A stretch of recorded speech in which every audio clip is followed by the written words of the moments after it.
Evening all. We have the Apocalypse RDA today.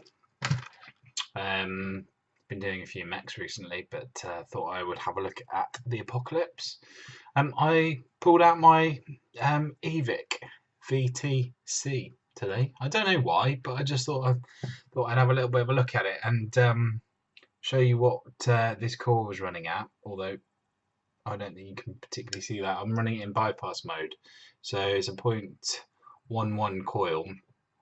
I've got 2/3 of a battery left, and that's giving me 137.5 watts, and it's drawing 22.2 amps from this Samsung 25R. So just to give you a little bit of an indication as to your batteries and your battery safety, just for giggles really. Just thought you might be interested to see that's what you'd be getting off a mech.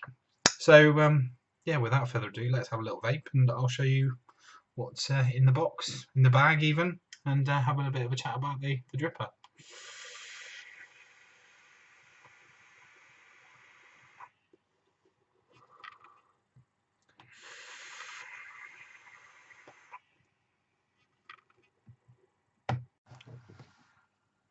So this is the clone. So this is the Apocalypse Gen 2 clone, Gen 2 or version 2 clone.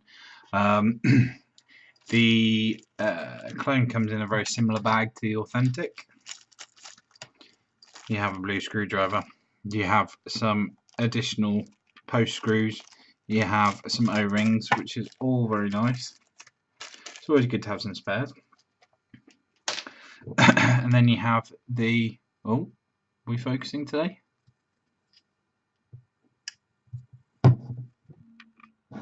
There we go. And then you have the dripper itself.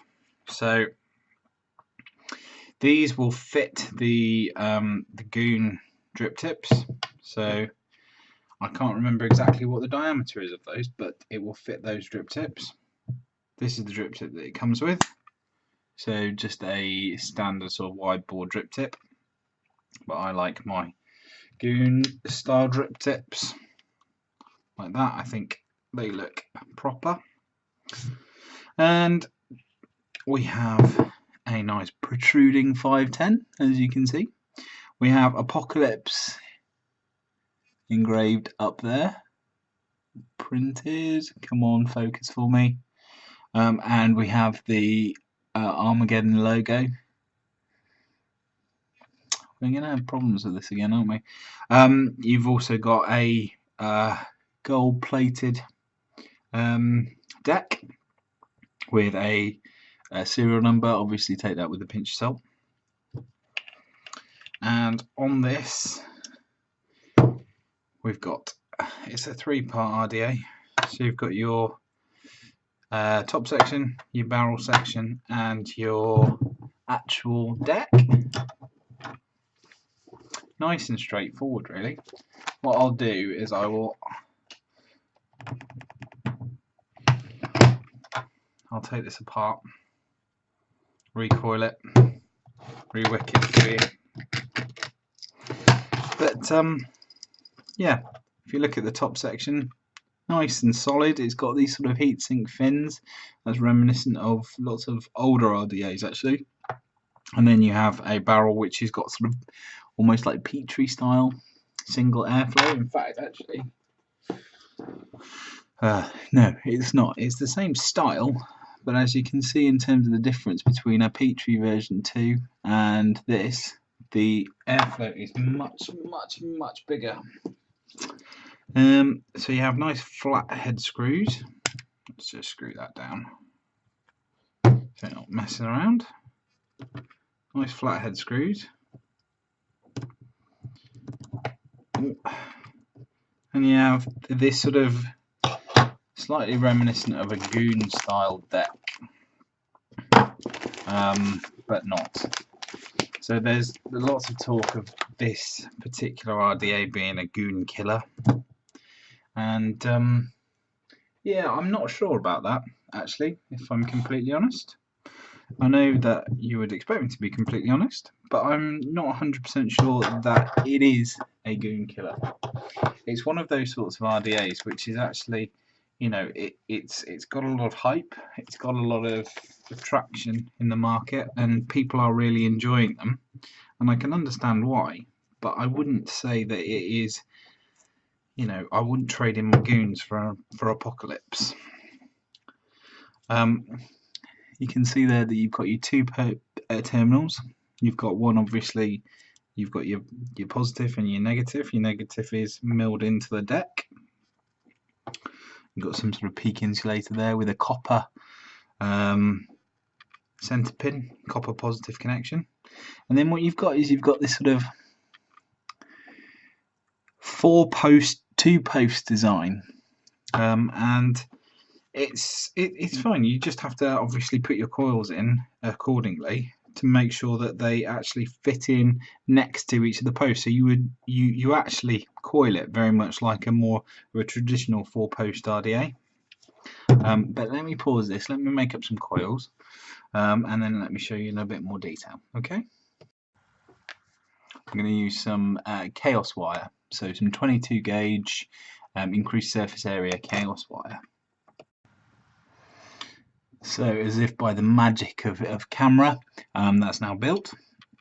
This came in at 0.16 after pulsing, and as I said, I'm running this unregulated, or I say in bypass mode, so I'm getting 92.6 volts, and that's pulling 17.5 amps. So good and safe. I'm just going to wick this up quickly with some Texas Tough, and we'll be right back with you. Okay, so we are done now. The only other thing that I wanted to show you is the airflow control. So the airflow control is single coil only, and it's got this sort of teardrop style shape which closes off, which is quite cool, quite clever. I quite like it, and obviously on the inside you can see that's how it's done.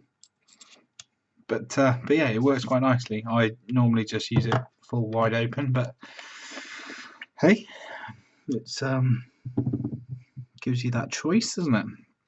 Nice deep juice well. I paid about 8 quid, no, 10 quid for this dripper. So yeah, I think there we go. I think that's all ready to go.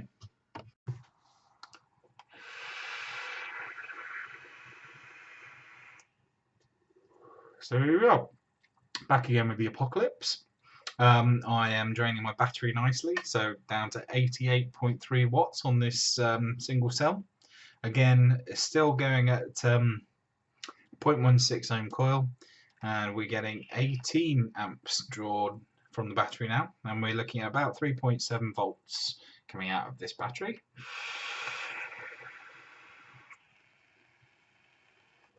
Yeah.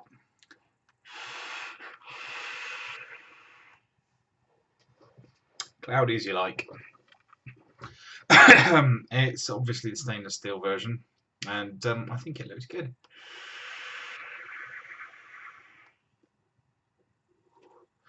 It's it could probably do with being a little bit of a hotter vape, actually.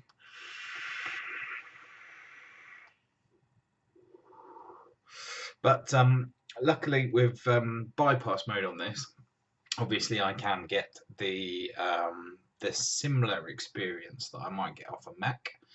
It's obviously not quite the same, but just for shits and giggles, I thought it'd be worth pulling it back out again. But yeah, what do I think?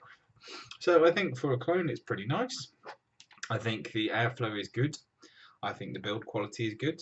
There's no real gap around the 510 pin.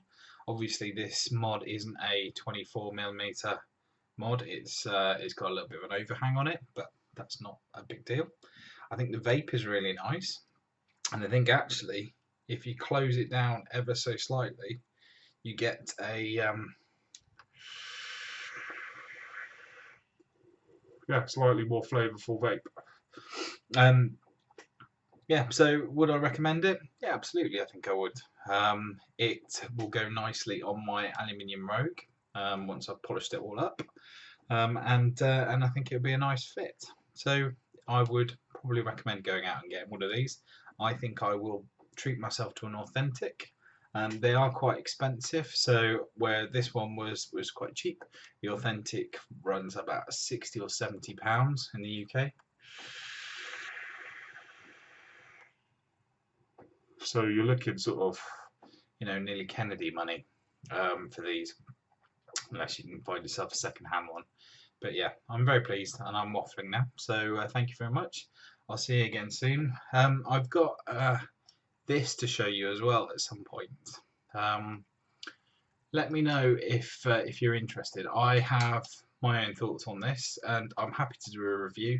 But yeah, put me a comment down below if you want me to review the AV Gaia mod, and that's the slow twist. But otherwise, I will see you again soon. Cheers, everyone.